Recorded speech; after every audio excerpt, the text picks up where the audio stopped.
Good morning friends. Last લેક્ચરની અંદર આપણે વાત કરી હતી કન્સ્ટ્રેન્ટ ઓફ મોશનની અંદર મૂવિંગ પુલી વાત માટે, અને છેલ્લે આપણે થિયરી જોઈ હતી પોઈન્ટ મેથડ માટેની, જેની અંદર આપણે વાત કરી હતી કે દરેકે દરેક બિંદુ આપણે માર્ક કરવાના રહેશે અને પછી એ પોઈન્ટના માટે આપણે શું વિચારીશું કે જો એ બિંદુ એ દોરીની લંબાઈમાં વધારો કરતો હોય તો આપણે એનો વેગ ધન લઈશું, અને જો એ બિંદુ દોરીની લંબાઈમાં ઘટાડો કરતો હોય તો આપણે એના વેગને માઇનસ લઈશું.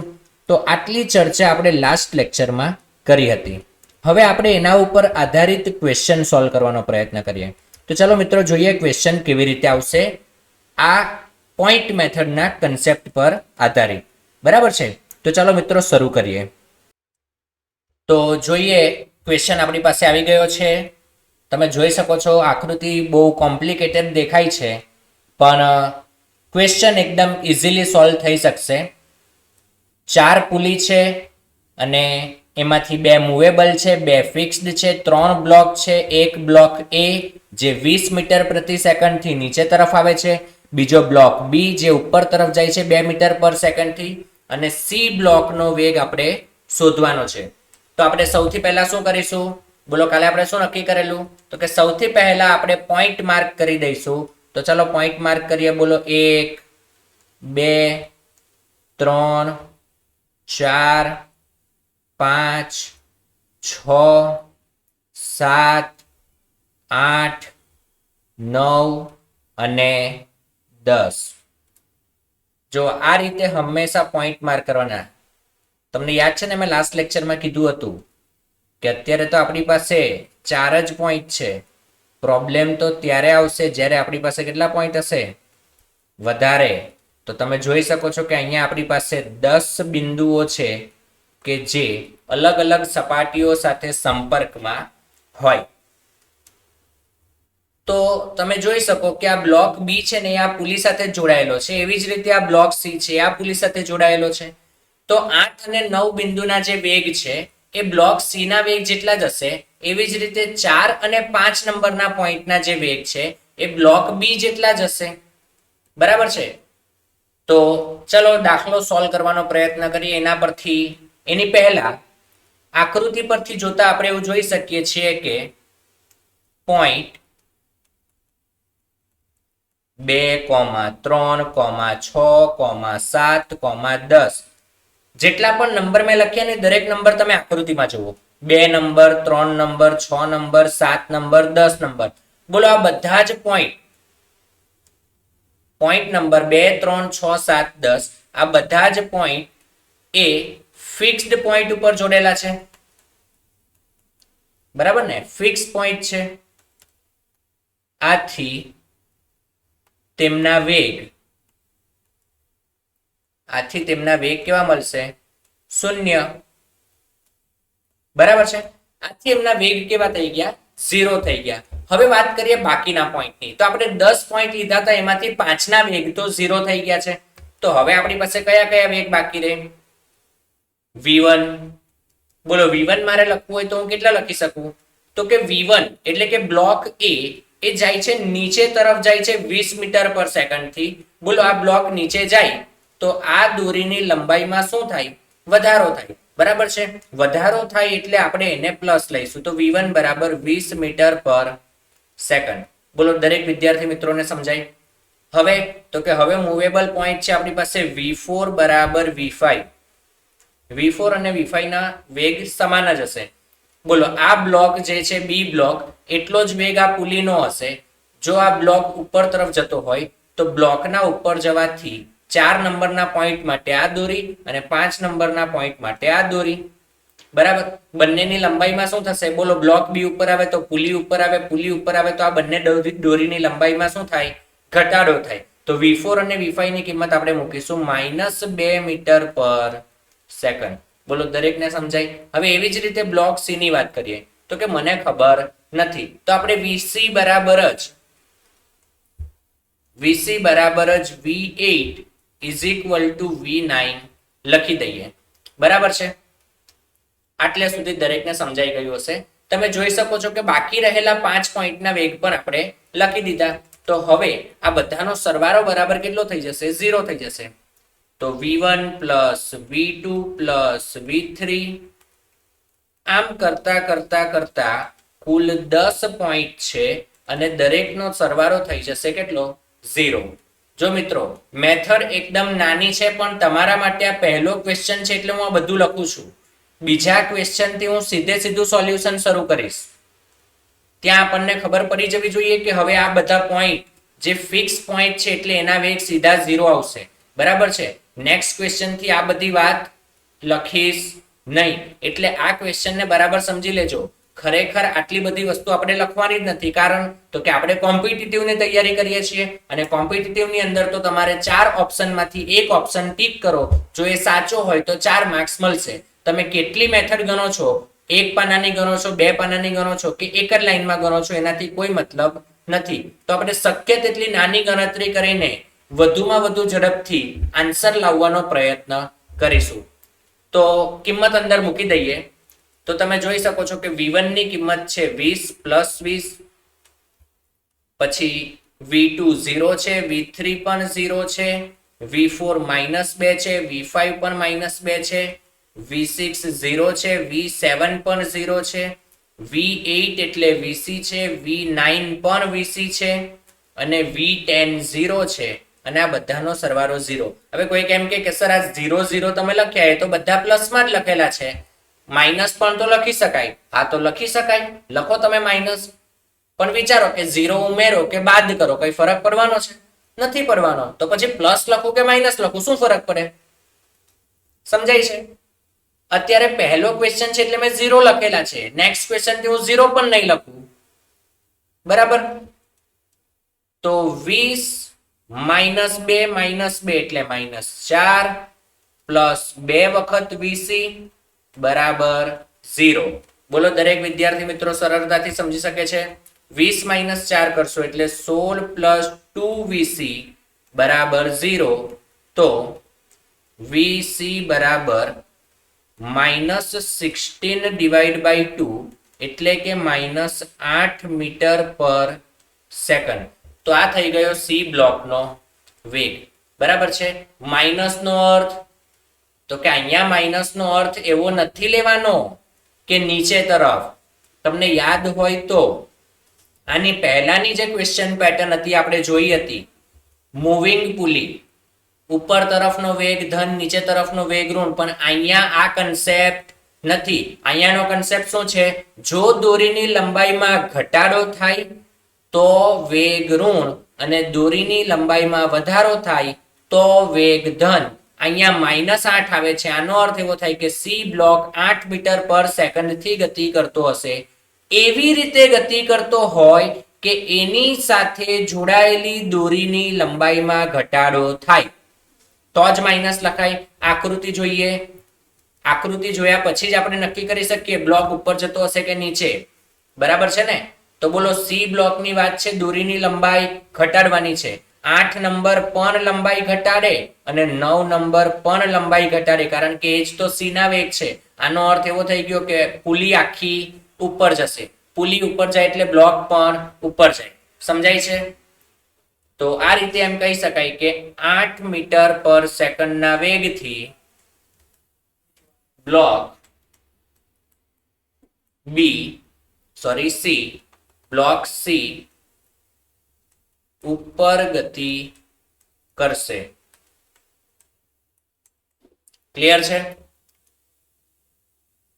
તો આ રીતે આ ક્વેશ્ચન સોલ્વ કરી શકાતા હોય. આપણે જોઈએ નેક્સ્ટ ક્વેશ્ચન. ચાલો મિત્રો, તમારી સ્ક્રીન ઉપર બીજો એક ક્વેશ્ચન આવી ગયો છે. સેમ આપણે આગળ કરેલો હતો એના જેવો જ છે, ખાલી આગળના ક્વેશ્ચનમાં લગભગ 4 પુલી હતી, આમાં 5 પુલી આવી ગઈ છે, જેમાંથી 3 મૂવેબલ છે. ફરીથી સી બ્લોકનો વેગ શોધવાનો છે. તમારી સ્ક્રીનને પોઝ કરો અને જાતે સોલ્વ કરવાની ટ્રાય કરો, પછી હું કરાવું છું. ચાલો હવે આપણે સોલ્વ કરીએ. તો ચાલો સોલ્વ કરીએ હવે આપણે. તો સૌથી પહેલા તો પોઈન્ટ માર્ક કરી દઈશું જ્યાં જ્યાં ટચ થતા હોઈએ. તો પોઈન્ટ નંબર 1 અહીંયા ટચ થાય છે, પોઈન્ટ 2, 3, 4 5 6 7 8 9 10 11 12 12 પોઈન્ટ છે આપણી પાસે અને આના માટે આપણે સોલ્વ કરવાનું છે.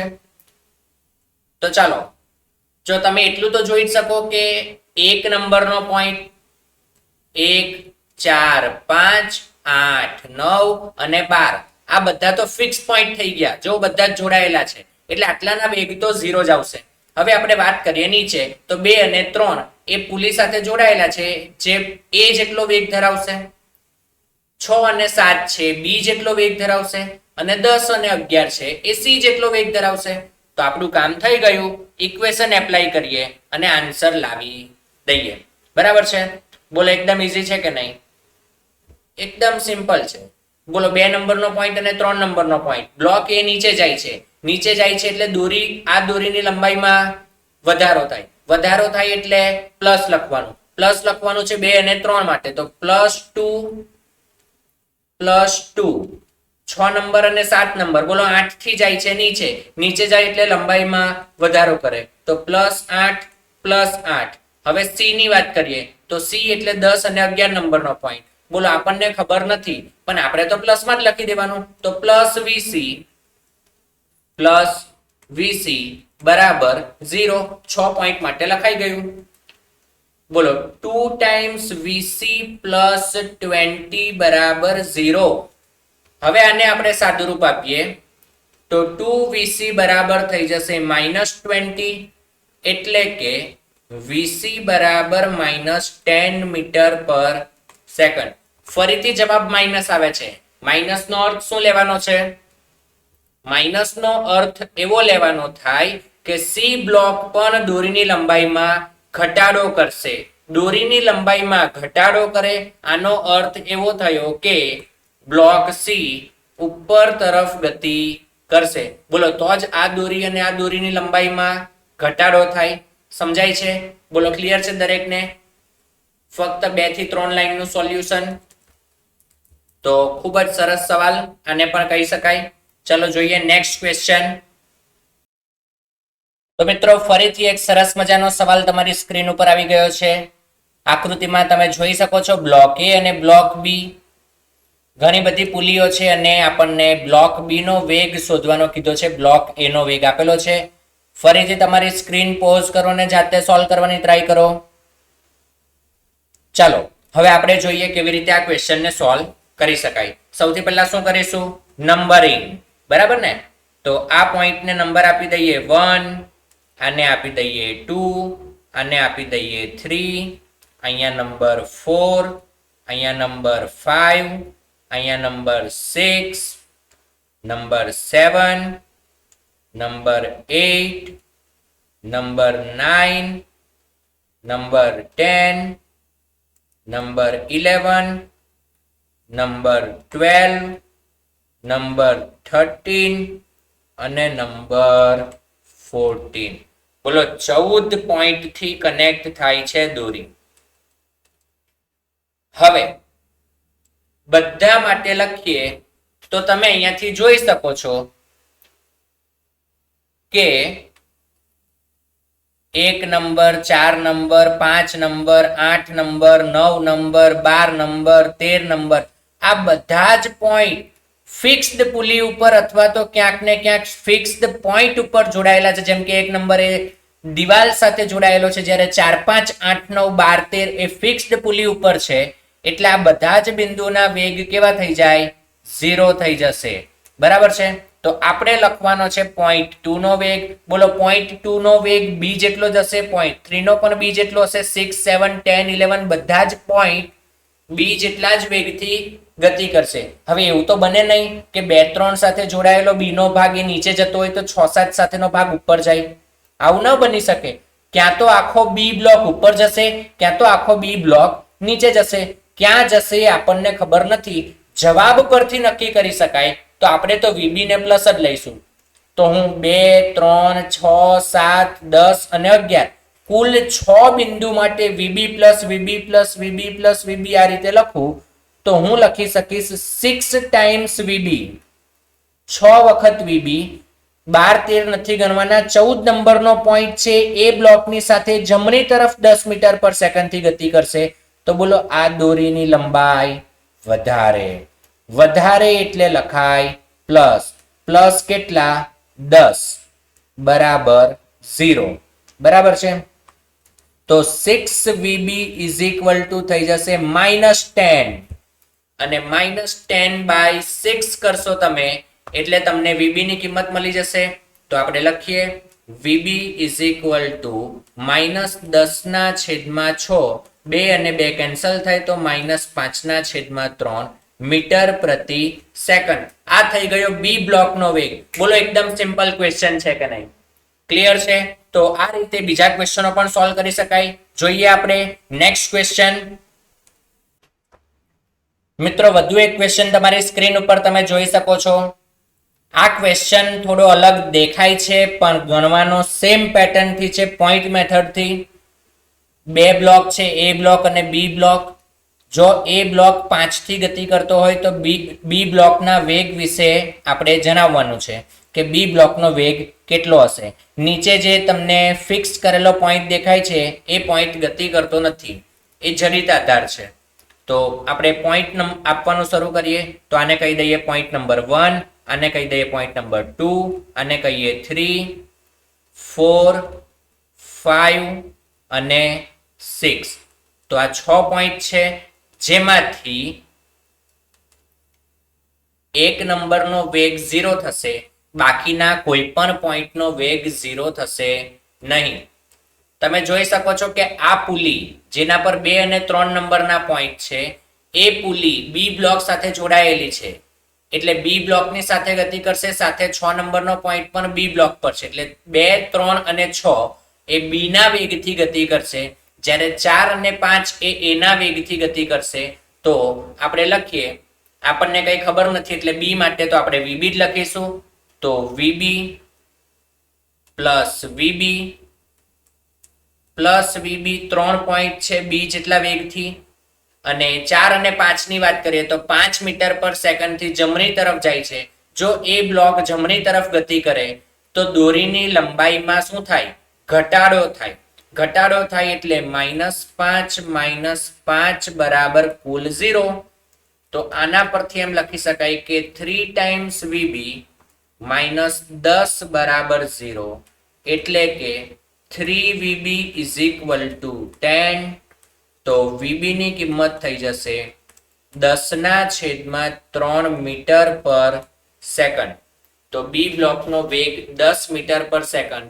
જવાબ પ્લસમાં આવે છે એનો અર્થ એવો થઈ ગયો કે બી બ્લોક એવી રીતે ગતિ કરશે કે જેથી દોરીની લંબાઈમાં વધારો થાય, ને દોરીની લંબાઈ વધવા માટે બી બ્લોકે જમણી તરફ ગતિ કરવી પડે. ક્લિયર છે? તો આ થઈ ગયો એકદમ સિમ્પલ ક્વેશ્ચન હતો, સરસ મજાનો. ચાલો આવો જ બીજો એક ક્વેશ્ચન પણ ટ્રાય કરીએ. જોઈએ નેક્સ્ટ ક્વેશ્ચન. તો મિત્રો તમે તમારી સ્ક્રીન પર વધુ એક ક્વેશ્ચન જોઈ શકો છો જેમાં આપણને VA અને VB વચ્ચેનો સંબંધ મેળવવાનો કીધો છે. તો ચાલો મિત્રો તમે સ્ક્રીન પોઝ કરીને જાતે સોલ્વ કરવાનો પ્રયત્ન કરો. ચાલો હવે હું સોલ્વ કરું છું. તો પોઈન્ટ નંબર આપી દઈએ 1, 2, 3, 4, 5, 6, 7, 8. હવે 2, 3, 6, 7 આ જે બે પુલી છે એ બી સાથે જોડાયેલી છે, જ્યારે 4, 5 વાળી પુલી એ સાથે જોડાયેલી છે, સાથે 8 નંબરનો પોઈન્ટ પણ. તો અહીંયા ખાલી એક નંબરનો વેગ જ 0 થશે. બરાબર છે? હવે આના પરથી આપણે જો સોલ્વ કરીએ તો 2, 3, 6, 7 એના માટે આપણે લખવું પડે. બોલો વીબી જમણી તરફ જાય છે એટલે કે દોરીની લંબાઈમાં શું કરશે? વધારો કરશે. વધારો કરે એટલે VB plus VB plus VB એવું 4 વખત લખવું પડે. તો 4 વખત લખાઈ ગયું. હવે 4, 5 અને 8 નંબરના પોઈન્ટ માટે વાત કરીએ તો એ ના વેગથી ગતિ કરશે અને એ પણ જમણી તરફ ગતિ કરે છે. પણ તમે જુઓ કે 4, 5 અને 8 નંબરના પોઈન્ટને જોઈએ તો એ દોરીની લંબાઈમાં શું કરશે? ઘટાડો કરવાનો પ્રયત્ન કરે. એટલે કે -VA અને બરાબર લખાય 0. તો અહીંયાથી આપણે સાદુરૂપ આપીએ તો આપણી પાસે થઈ જશે 4 times VB is equal to 3 times VA. બોલો, VA અને VB વચ્ચેનો સંબંધ મળી ગયો કે 4VB બરાબર 3VA થાય. બોલો, ક્લિયર છે? એકદમ સિમ્પલ ક્વેશ્ચન તમે જોઈ શકો છો, 2 લાઈન સોલ્યુશન છે. તો આ રીતે બીજા ક્વેશ્ચન પણ સોલ્વ કરી શકાય. તો આપણે જોઈએ. તો મિત્રો, તમારી સ્ક્રીન પર તમે વધુ એક ક્વેશ્ચન જોઈ શકો છો. બ્લોક સી નો વેગ શોધવાનો છે. લગભગ આગળ કરાવ્યો એવો જ ક્વેશ્ચન છે. ઝડપથી તમે સ્ક્રીન પોઝ કરીને જાતે સોલ્વ કરવાનો પ્રયત્ન કરો. આમાં તો નંબર પણ આપી દીધા છે, તમારે ખાલી સોલ્વ જ કરવાનું છે. ચાલો હવે હું સોલ્વ કરું છું, જોજો. બોલો, એ બ્લોક, ડી, ઈ, એચ અને આઈ આ બધા તો સ્થિર બિંદુ થઈ ગયા, એટલે એ, ડી, ઈ, એચ, આઈ આટલાના વેગ 0 થઈ જશે. બી અને સી બિંદુ માટે વાત કરીએ તો બોલો, એ બ્લોક નીચે તરફ જાય છે 5 થી, એટલે દોરીની લંબાઈમાં વધારો કરશે. તો આપણે લખી શકીએ +5 +5. એફ અને જી ની વાત કરીએ તો બી બ્લોક પણ 2 થી નીચે જાય છે, એટલે એફ અને જી પોઈન્ટ પણ નીચે તરફ જશે, એટલે કે ઈએફ અને એચજી દોરીની લંબાઈમાં પણ વધારો થાય, એટલે કે +2 +2. અને સી બ્લોક તો એકલો જ છે. બોલો, સી બ્લોક માટે આપણને કઈ ખબર નથી, તો +VC લખી દઈએ = 0 કહી દઈએ. તો 5 ને 5 10 ને 2 12 ને 2 14, 14 + VC બરાબર 0, એટલે કે VC બરાબર -14 મીટર પર સેકન્ડ. આ -14 મીટર પર સેકન્ડ આપણને મળી ગયું. આનો અર્થ એવો થયો કે સી બ્લોક એ દોરીની લંબાઈ ઘટાડવાનો પ્રયત્ન કરે છે. એટલે કે દોરીની લંબાઈ ઘટશે ક્યારે? જ્યારે બ્લોક ઉપર તરફ ગતિ કરતો હોય. તો અહીંયા આપણે એમ કહી શકીએ કે સી બ્લોક ઉપર તરફ ગતિ કરતો હશે તો જ આપણને VC બરાબર -14 મળે, અને વેગ એનો કેટલો હશે? 14 મીટર પર સેકન્ડ. ક્લિયર છે દરેકને? ચલો વધુ એક જોઈએ. મિત્રો, તમારી સ્ક્રીન પર વધુ એક ક્વેશ્ચન છે. ચાલો સ્ક્રીન પોઝ કરો અને સોલ્વ કરો. ચાલો હવે હું સોલ્વ કરાવું છું. ક્વેશ્ચન તમે જોઈ શકો છો તમારી સ્ક્રીન પર, કે એવું કીધું છે કે બ્લોક એ 5 મીટર પર સેકન્ડ થી ઉપર તરફ ગતિ કરતો હોય તો બ્લોક બી નો વેગ શોધવાનો છે. તો પહેલા તો પોઈન્ટ માર્ક કરી લઈએ. તો અહીંયા આપણી પાસે કેટલા પોઈન્ટ છે? તો એક પોઈન્ટ નંબર, સૌથી પહેલા તો પોઈન્ટ નંબર 1, અહીંયા પુલી પાસે 2, આ 3, 4, 5, 6, 7 અને 8. 8 પોઈન્ટ છે. હવે 8 માંથી તમે જોશો ને તો 2, 3, 6 અને 7 એ તો ફિક્સ પુલી પરના પોઈન્ટ છે, એટલે એની જ કોઈ ચર્ચા આપણે કરવાની નથી. બી બ્લોક વિશે આપણને કોઈ માહિતી નથી, એટલે આપણે બી બ્લોકનો વેગ એટલે VB લખી દઈએ, એટલે 1 નંબરનું કામ થઈ ગયું. હવે 4, 5 અને 8 ની વાત કરીએ તો તમે જોઈ શકો કે 3 પોઈન્ટ એ બ્લોક સાથે જોડાયેલા છે, અને એ બ્લોક 5 મીટર પ્રતિ સેકન્ડ થી ઉપર જાય છે. જો આ બ્લોક ઉપર તરફ ગતિ કરતો હોય તો આ દરેક દોરીની લંબાઈમાં શું થશે? ઘટાડો થશે. 3, 4, 5, 6 અને 7, 8 આ 3 દોરીની અંદર લંબાઈમાં ઘટાડો થાય, એટલે આપણે -5, -5, -5 અને બરાબર 0 લખવાનું થાય. તો આના પરથી કહી શકાય કે VB -15 બરાબર 0, એટલે કે વેલોસિટી ઓફ બ્લોક બી એ 15 મીટર પર સેકન્ડ આવશે. જવાબ પ્લસમાં આવે છે. આનો અર્થ એવો થાય કે દોરીની લંબાઈમાં વધારો થતો હોય એવી રીતે બ્લોક ગતિ કરતો હોય. તો દોરીની લંબાઈ વધે એના માટે બ્લોક નીચે તરફ ગતિ કરતો હોય એમ આપણે કહી શકીએ. બરાબર છે? તમે જોઈ શકો છો અહીંયા એરો વડે મેં દર્શાવેલું છે કે બ્લોક બી નીચે તરફ ગતિ કરશે. બોલો દરેકને સમજાય છે? એકદમ સિમ્પલ ક્વેશ્ચન છે. ચલો મિત્રો વધુ એક ક્વેશ્ચન સોલ્વ કરવાનો પ્રયત્ન કરીએ. તો જોઈએ નેક્સ્ટ ક્વેશ્ચન. મિત્રો આપણે મૂવિંગ પુલીનો જે કન્સેપ્ટ શીખેલા હતા ત્યાં મૂવિંગ પુલી માટે પુલીના વેગનું સમીકરણ આપણે જે મેળવેલું હતું વીપી બરાબર વીએ પ્લસ વીબી બાય 2, ત્યાં તમને યાદ હોય તો આપણે સમય સાપેક્ષે વિકલન કરીને પ્રવેગનું સમીકરણ પણ મેળવેલું હતું વેગની સાથે સાથે, અને એવી જ રીતે સમય સાપેક્ષે સંકલન કરીને સ્થાનનું સમીકરણ પણ મેળવેલું હતું. તો એના પરથી આપણે એમ કહી શકીએ કે કન્સ્ટ્રેન્ટની અંદર ખાલી વેગ આધારિત જ નહીં પરંતુ પ્રવેગ આધારિત પ્રશ્નો પણ પૂછી શકાય. તો આ એવો જ એક પ્રશ્ન છે પ્રવેગ આધારિત. તમે જોઈ શકો છો તમારી સ્ક્રીન પર કે બ્લોક એ, બ્લોક બી અને બ્લોક સી 3 બ્લોક આપેલા છે. એવું કીધું છે કે બ્લોક એ 2 મીટર પર સેકન્ડ સ્ક્વેરના પ્રવેગથી ડાબી તરફ ગતિ કરે છે, બ્લોક બી 1 મીટર પર સેકન્ડ સ્ક્વેરના પ્રવેગથી ડાબી બાજુ ગતિ કરે છે. તો બ્લોક સી નો પ્રવેગ શોધો. આવી કંઈક ચર્ચા આપણે કરવાની છે. તો ચાલો ગણતરી તમારે સેમ જ કરવાની છે. એકમ પર ધ્યાન ન આપીને તમે ફક્ત આંકડાકીય માહિતી જુઓ કે 2 અને 3 અને ડાબી બાજુ, તો તમે જે આન્સર આવશે એને પછી તમારે ખાલી મીટર પર સેકન્ડ સ્ક્વેર આપી દેવાનું. તો ચાલો જેને કોન્ફિડન્સ હોય કે મારાથી થશે એ વ્યક્તિઓ, આમ તો દરેક વ્યક્તિ પોતાની સ્ક્રીન પોઝ કરે અને ક્વેશ્ચન સોલ્વ કરવાનો પ્રયત્ન કરે. ચાલો હવે હું કરાવું છું. જોજો અહીંયા જરાક ધ્યાન આપજો. આપણે સૌથી પહેલા નંબરિંગ કરી દઈએ. તો નંબરિંગ માટે આને આપણે 0.1 2 3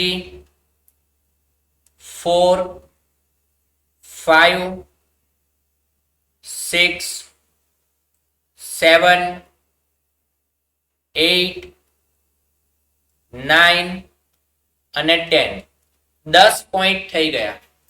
આની અંદરથી તમે 2 અને 3 નંબરનો પોઈન્ટ અને 8 અને 9 નંબરના પોઈન્ટ જોશો તો એ ફિક્સ્ડ પુલી ઉપર છે.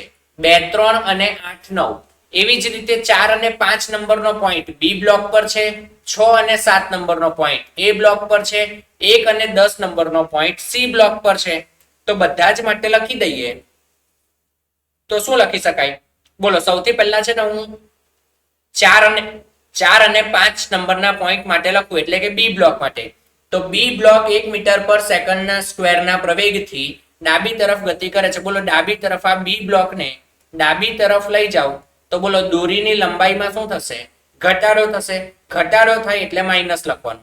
તો -1 -1. હવે તો કે 4 અને 5 નું કામ થઈ ગયું. 6 અને 7 ની વાત કરીએ. બોલો બ્લોક એ 2 મીટર પર સેકન્ડ સ્ક્વેરના પ્રવેગથી ડાબી બાજુ જાય છે. તો બ્લોક એ જો ડાબી તરફ જાય તો દોરીની લંબાઈમાં શું કરશે? વધારો કરશે. 6 પણ ડાબી બાજુ જાય, 7 પણ ડાબી બાજુ જાય તો બંને દોરીની લંબાઈ વધે. તો 2 થી જાય છે એટલે +2 અને +2. હવે સી ની વાત કરીએ તો સી વિશે તો આપણને કોઈ માહિતી નથી. તો acceleration of C plus acceleration of C, કારણ કે જે થશે તે 10 અને 1 બંને માટે થશે. તો ઇઝ ઇક્વલ ટુ કુલ આવી જશે 0. અને આપણે સાદુરૂપ આપીએ તો થઈ જશે 2 અને 2 4 -1 -1 એટલે +2. 2 + 2ac ઇઝ ઇક્વલ ટુ 0. એટલે કે 2 times acceleration of she is equal to -2. એટલે કે સી બ્લોકનો પ્રવેગ થઈ જશે -1 મીટર પર સેકન્ડ સ્ક્વેર.